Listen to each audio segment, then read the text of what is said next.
Okay, everybody, I'm back with another update. I'm doing this so I can keep myself on track. I was busy this week, so I didn't get much time to work on it. But I have added a few things that I think are pretty nice. I got myself some shaders in to do the electricity that I want to do. Now, I'm thinking that the enemies are probably going to be more of a particle effect than the shader themselves. I don't know though. I mean, the shader I got right now looks good, so it might stay, or I might make it into the particle. Figure it out later. Plus, I might need some extra enemies, so I might have to figure that out as well.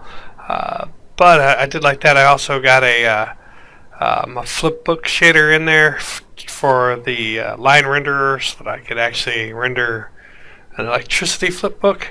However, my Photoshop skills are subpar, so my electricity didn't turn out super great. But you can see my shaders are over here, right in my.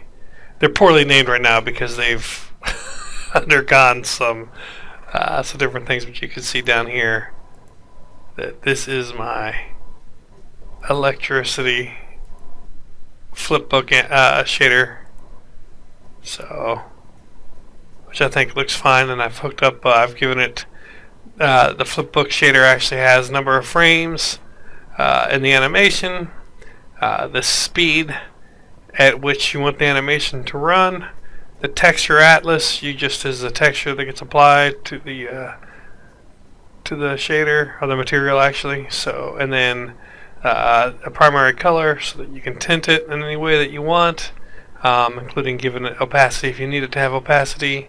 And then this up here, column and row, is vector 2 for the shader that just lets it know what the number of columns and the number of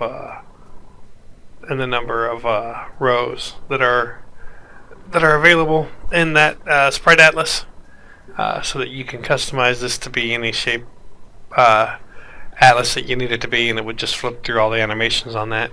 So that's the, and I needed the shader in order to create the material to place on the line renderer, and then I've also added some lights to the scene, although they're hard to see at the moment. For some reason, when you have materials with shaders, they apply in the editor. I'm not quite sure how to turn that off yet. So. But you can see I've added a few more lights right here on the sides to light up the edges, because I was finding it that it was just a little bit too dark for that. I do want the gully to be pretty dark, because the enemies are going to have their own light source, as well as I'm thinking I might light up the bullets and maybe even the electricity for the player. I don't have the sprites in for the players yet. I'm pretty sure that I'm going to have like a hover-like vehicle for the base, and then just be an energy ball, I think, at the end of the electricity that catches their energy. And then a friend of mine, I was talking to him, and he suggested that, it would be kind of cool since I've got this tether in, and you have to pull the base by the tether, that having the base have to dodge obstacles along the base would make the collecting the energy more difficult. So I thought that was an awesome idea, so I'm going to go with that. So I kind of am playing with putting some boulders that you have to dodge in here, although some of them don't stand out very well and they're hard to see with it not being lit, so I have to work that out. But here's what it looks like currently.